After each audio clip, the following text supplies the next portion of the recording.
they keep building him up, he's going to be good.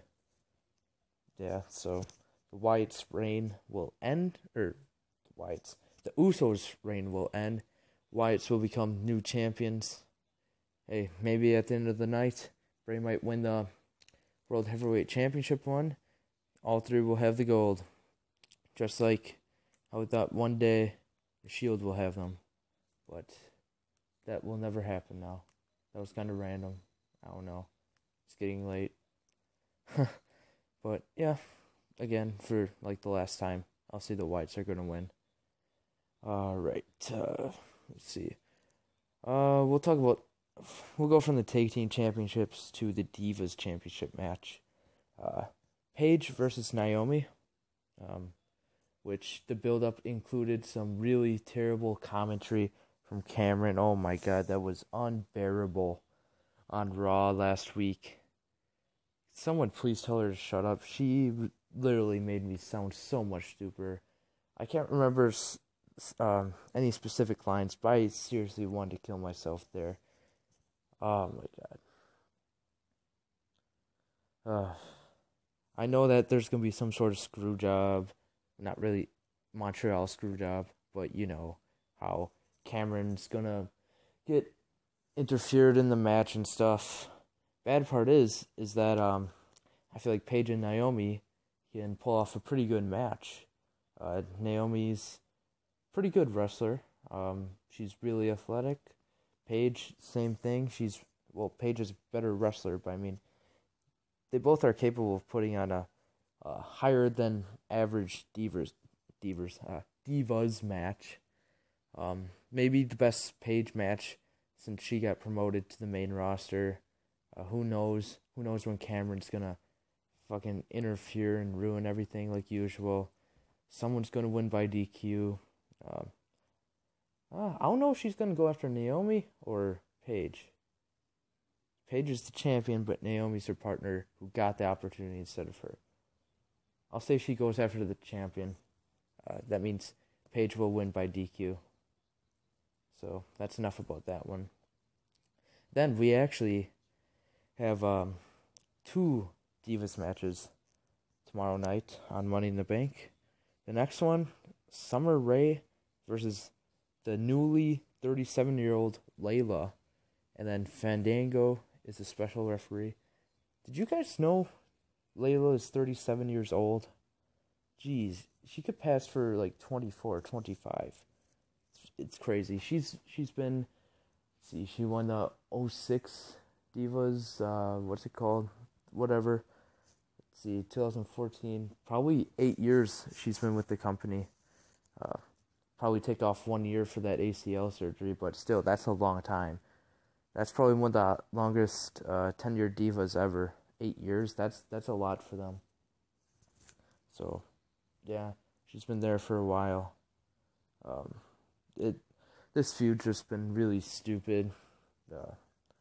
They waited this long to do a match like this.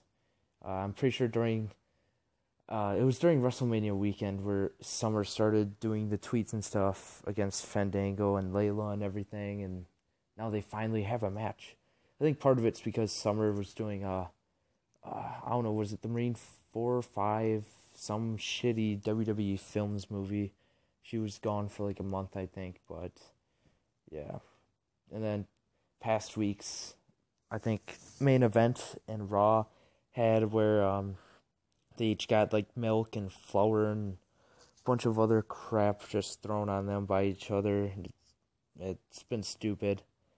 I don't really care who wins here, but just for the record, let's probably just say Layla wins because Fandango's the special ref. I think he'll go with Layla to win. Yeah, I don't care about this match. Let's see. From one hot blonde Summer Rae to another in Lana, we'll go to the next match, which is, I almost said Vince Rusev, but no, it's Alex Rusev, or just simply Rusev, with Lana versus Big E Langston, a.k.a. Southern Church Preacher, whatever. He did those stupid promos on Raw with, where he'd say, after every word, made him sound like a preacher. See, another rematch. They had a match at Payback. Probably Big E's been the most competitive opponent Rusev has faced in one-on-one so far. I know Rusev and was that with Reigns? They had that battle royal to determine the last spot in the Money in the Bank or whatever, and that was pretty epic at the end there. Once Rusev grows into his role a little more, it'll be nice to see him have matches against like Reigns and them. Big E, yeah, he's just been toughest opponent for Rusev so far, even though their last match was at 6 or 7 minutes, even though Big E did get like a spear through the ropes on him. That was pretty nice. That actually shocked me that they do something like that.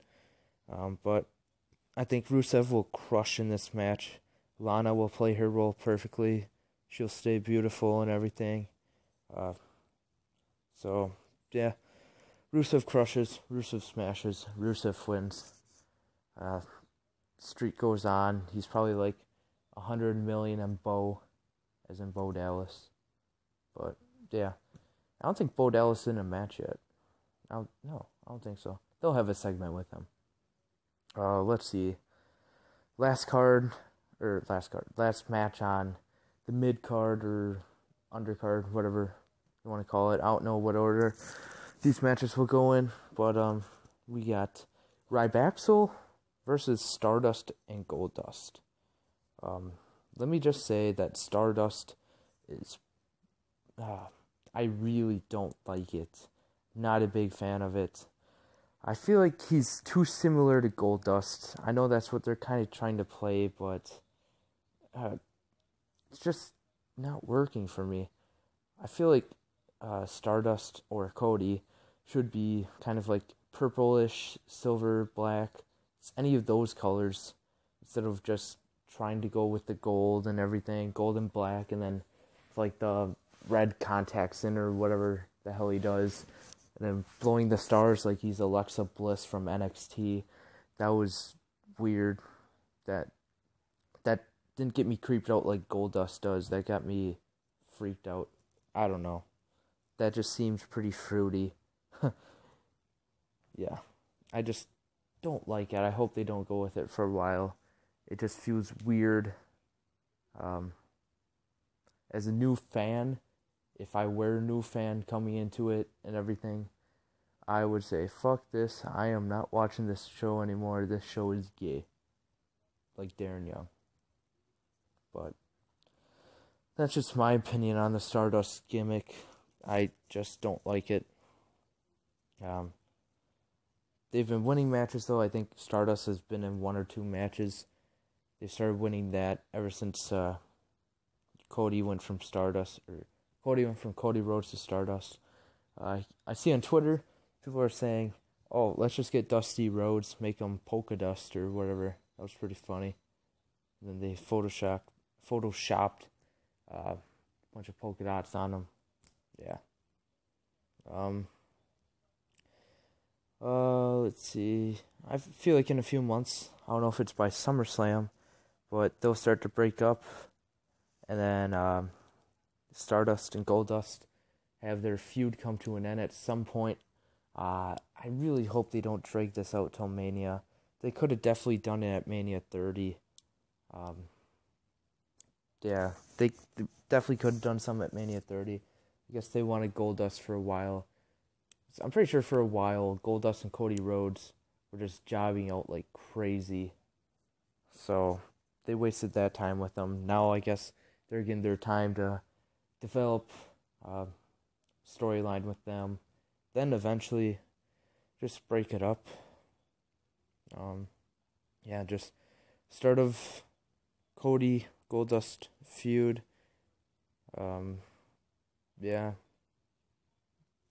They'll definitely win, especially since they're just starting to take up. Rybaxel, not so much. moment when you realize Ryback is just the failure of Paul Heyman guys. Those guys shouldn't really have been Paul Heyman guys in the first place. I could kind of see what they were trying to do with Axel there, but he was very unproven. And to be a Paul Heyman guy, you pretty much have to be proven. Brock Lesnar, very proven. He looks like a badass also. That really helps for being a Paul Heyman guy. CM Punk was proven. He didn't really need Heyman, but he was already proven. Let's see, Cesaro, he was okay. They haven't been doing much since he won at Mania. I mean, Heyman's helping him out a little with the King of Swing deal and everything. Just Heyman with Brock will be better than Heyman with anybody else. But yeah, they failed with Ryback, putting them together, and then I think they kind of forced they kind of forced Curtis Axel to go into a feud with CM Punk too early. Axel was really unproven at the time, even though he was Intercontinental Championship. He had the Intercontinental Championship. Yeah, he didn't really defend it too much, so didn't really pass for him. They had him lose too early. He wasn't really built up. So yeah, enough about failed Paul Heyman guys. Yeah, I think Ryback's job's there. Stardust and Goldust win. They stay undefeated, I believe. So there's that. And then let's see here. We get to the real matches after I take a swig of Powerade for the working man. For those who don't watch Stone Cold's podcast, that's what he says right before he takes a drink of something, presumably a Steve Weiser. And then, let's see, as long as I'm plugging podcasts, of course, check out Steve Austin's podcast, Steve Austin Show. There's also the Ross Report, Art of Wrestling. If you haven't been listening to that for the past 5 years, been missing out. And then Talk is Jericho just had a really good episode. Let's see, they had Edge and Paul Heyman on the same one. That was a 2-parter. Listen to both. They were just great. Talk about the brand extension, Paul Heyman's time as head booker of SmackDown and everything. It was just really great. Edge chips in a little bit. Not too much, but chips in. They talk about the SmackDown 6 back in the day, how Raw wasn't using the guys. SmackDown used them, made them main eventers. People like Benoit, well, not main eventers, but just solid superstars. Benoit, Guerrero, Chavo Guerrero also. There's a lot of good matches between them. So there's my plugs for the podcast. Go download those. I think they're on podcast1.com, or just find an app to download them. That's what I do. So yeah, I doubt they'll give me a shout out back, but I don't care. I just need, I don't know, a few people to listen to this. That'd be fine. Especially since I'm going solo. Voice of the Voiceless, couldn't find some to work for us. My laptop's broke. So, yeah, couldn't do that. Okay, main event matches. They're both ladder matches, and the first one is for the Money in the Bank contract. Let's see, this is the first time they're ever doing one for the contract and one for the actual title on the same pay-per-view. Let's see, the contenders for the briefcase, or the contract, as you may say, are Seth Rollins, Dolph Ziggler, maybe Bad News Barrett. He got injured on SmackDown. He hasn't been officially out, but it's looking like that. It's separated shoulder. He's going to need surgery for that, most likely, unless they gave the wrong diagnosis. So he's pretty much questionable to doubtful for it. And then you got Rob Van Dam, Dean Ambrose, Jack Swagger, and Kofi Kingston. They're all pretty much young guns, except for RVD. old fucker. Let's see, Seth Rollins. He's my prediction to win this one. I feel like Triple H will help him out a bit. Maybe him and Ambrose are fighting on the ladder. Triple H knocks Ambrose off. Rollins grabs the briefcase maybe. Just intensifies the feud with Ambrose. That's going to be a huge part of this match, just them two going at it. We're definitely going to get that match at either Battleground or SummerSlam. If they didn't make this second ladder match, they'd definitely be featured on this pay-per-view very much. I've been looking forward to a match between those two for a while. The crowd's loving Ambrose. They're getting behind him a lot. Too much for WWE to put the briefcase on him, if that makes any sense. He doesn't need the briefcase. He's already got a feud. I don't think he'll need to cash it in sometime. He'll be able to get his own title shot sometime in the future. Let's see, who else is in here? You have Dolph Ziggler in here. He's looking for his second ever Money in the Bank match win. He won in 2012. Just maybe they won't give it to him. He's injury prone. But he did have a really good match on Raw with Bad News Barrett. That was great. I was actually behind Ziggler. I thought he was actually going to win for once in the last, 5-6 months. He's barely won any matches. I don't think they'll go with him. He's just going to be there just to be there. Maybe they'll tease him winning or something, but he won't get it. Bad News Barrett might not be in there. Maybe they announce a replacement, maybe Bo Dallas, but that'd ruin his streak of 10 or 11 and Bo. I still remember from Raw, probably my favorite line ever this year so far, actually.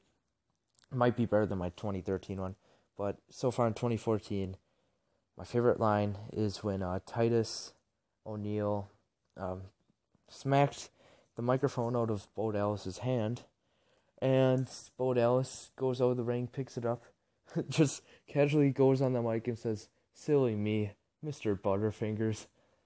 That's got to be the line of the year so far. If you're even listening to this podcast or whatever you want to call it, preview, at this point, you should definitely comment your line of the year so far. I don't think anything tops that. Maybe last year with Brock Lesnar. He's doing a promo with Paul Heyman. Lesnar says a few words and just goes, "Paul, say something stupid." That was hilarious. I was laughing my ass off. I don't know. Maybe the Mr. Butterfingers tops that. I don't know. But maybe Bo gets that chance. He'll believe that he gets the chance to win the Money in the Bank briefcase. Next person, RVD. He's the old fellow. He's already won it. He won it at WrestleMania 22 in Chicago in 2006. Then he eventually cashed it in. On John Cena, I think. Yeah, I can't remember. Oh yeah, cashed it in for a match against John Cena. But he won't win. He doesn't need the briefcase. He's pretty old. I think they just want him so that the match is entertaining. He's just going to be a spot monkey the entire time. Just be putting his body on the line. Yeah, I just can't see him. I'm pretty sure, I think I saw someone tweet this. He's the only superstar ever to lose on Raw, Main Event, NXT, and Friday Night SmackDown in the same week. Yeah, he lost Monday, Tuesday, Thursday, Friday. Even though, those were, I can't remember when the last NXT TV taping was, probably a few weeks ago, and then Monday and Tuesday. So, yeah. 2 days he lost 3 matches. But on TV, in 4 days, he lost 4 different matches. But yeah, that's probably why he's not going to win. Let's see, we already covered Dean Ambrose. Jack Swagger, he will not be getting far by just injuring people. Just like gave Ziggler a concussion, he separated Ben Barrett's shoulder. I don't think they'll put him anywhere. Plus, he's unreliable as any sort of number one contender at all. Especially during his last one, he had that spot at Mania. But then he got arrested for weed and DUI or whatever, so he won't be getting far. Then the last one, Kofi Kingston, he's just going to be a spot monkey. I can't see them putting the briefcase on him at all. It's just not high enough on the card. But it's WWE. You never know what they're going to do with him. I imagine, this isn't a Battle Royal or Royal Rumble.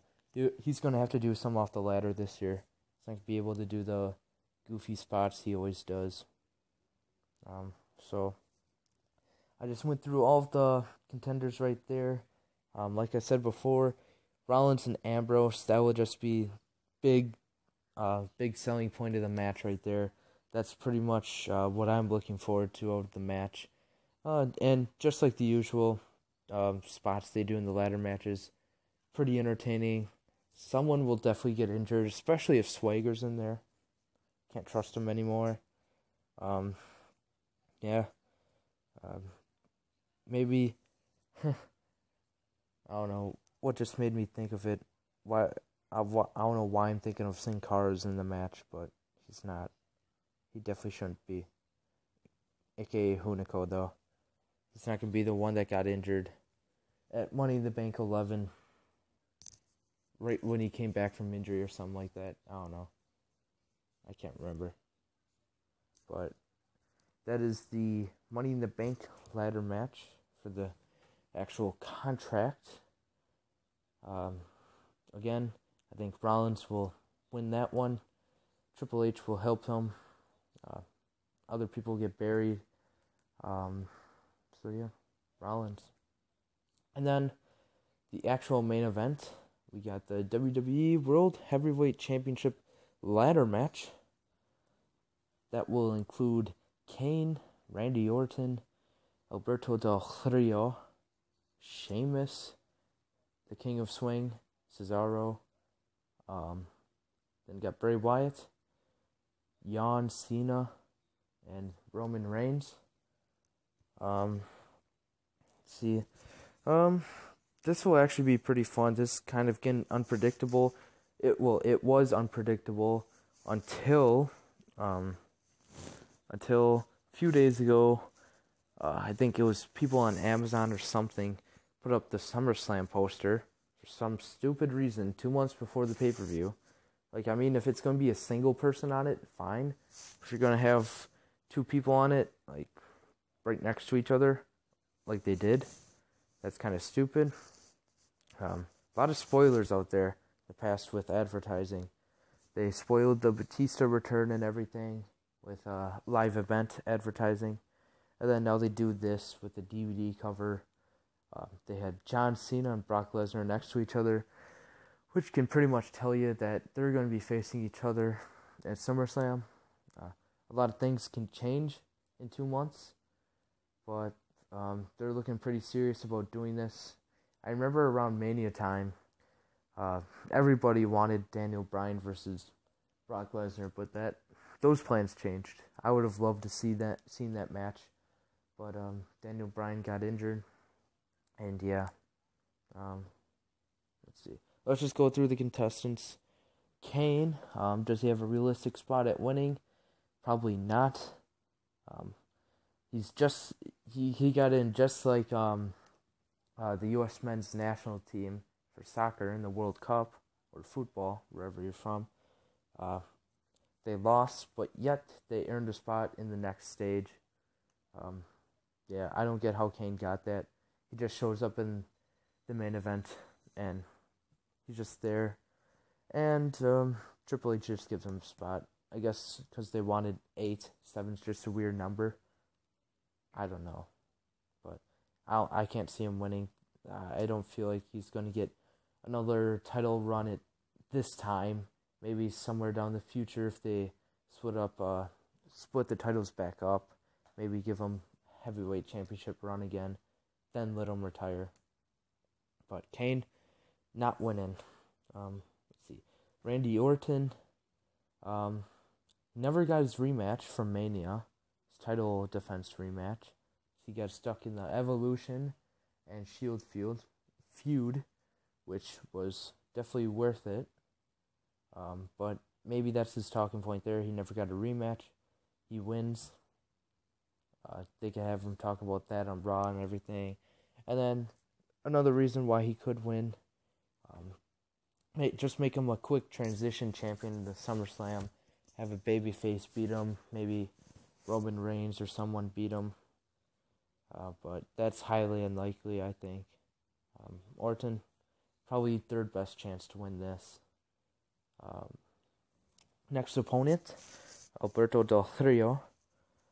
I've lost all hope in him becoming world champion again, as if there ever was hope for him after his last run as champion that I hated.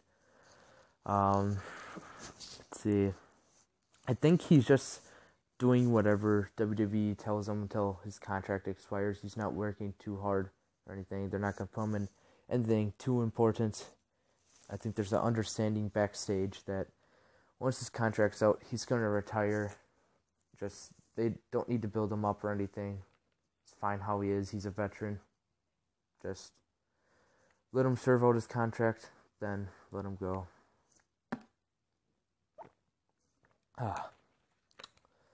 See, the next person, Sheamus, is the current U.S. champion. If he does win this and they don't make a new title, or if they just don't drop the heavyweight championship, he will be wearing 3 different title belts. He'll be wearing the U.S., the WWE championship, and the World Heavyweight Championship at the same time. I can't see that happening. I can't see him carrying the 3 belts at all. I don't think he's defended his U.S. championship since he won it a while ago. Yeah, Sheamus, just not happening for me. Next one, the King of Swing, Antonio Cesaro, or just Cesaro now. He's definitely been a little bit toned down since he won the Andre the Giant Memorial Battle Royal. I thought that was a real high point for him. I thought from there, only place he could go is up, but he just really stayed the same. He hasn't gone down much. He's been paired with Paul Heyman, which it'll help him a little. It's not like he hasn't been helped drastically from being paired with him, but he's really not ready for the main event scene yet. He's not ready to carry that title belt. Give him 4 or 5 months, solidify his character a little bit, get him new theme music. Oh God, I like the sirens part, but get rid of the generic music like that. Just time will tell if Cesaro is ready to be champion. I think at this current time he's not ready yet, but down the line he is. He's just a great performer. Once he becomes champion, he'll be highly respected. Or hopefully he does. He'll put on amazing matches as champion. Next one, Bray Wyatt. Same thing goes with Bray Wyatt as Cesaro. Is he really ready yet? He debuted like pretty much exactly a year ago. Is he totally ready yet? Can he carry himself as champion? Is he credible heel? I guess he is. But he did lose his last pay-per-view match. And then the one before that, Extreme Rules, is pretty stupid with the whole kid and stuff. Looks like they aren't really dropping the whole world thing quite yet. They gave the members of the family that theme music from that song. I guess Bray's kind of stopping with that. But, if he does win it, maybe there's another Cena. They extend the Cena-Wyatt feud, which should have ended a long time ago. But, it'll be weird to see him in a ladder match since that's not really his style. But I guess he is probably it's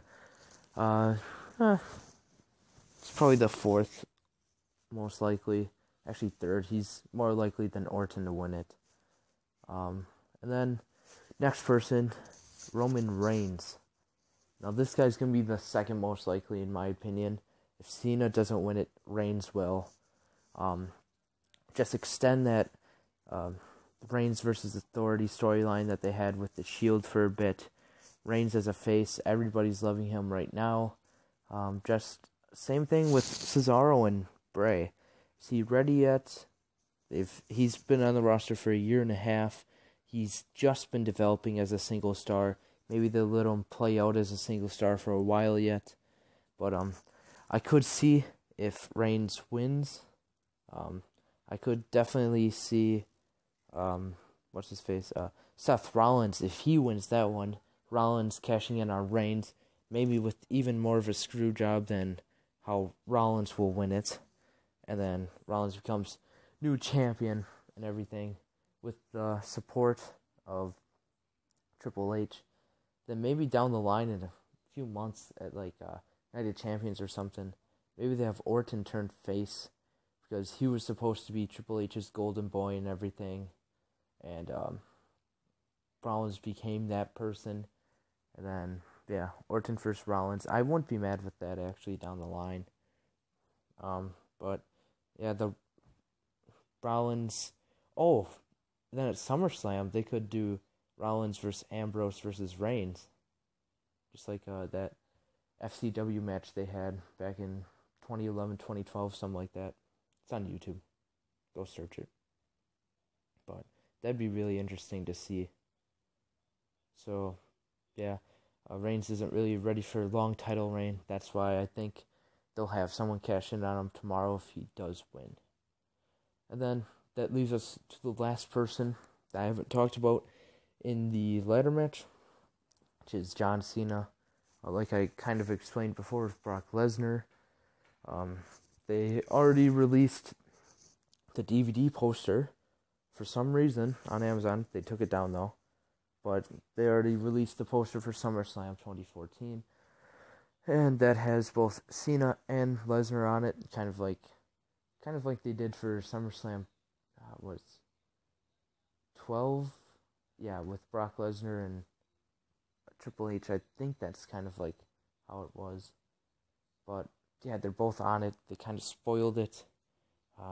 So you can tell Cena's most likely to win this one. He's already been 14-time champion.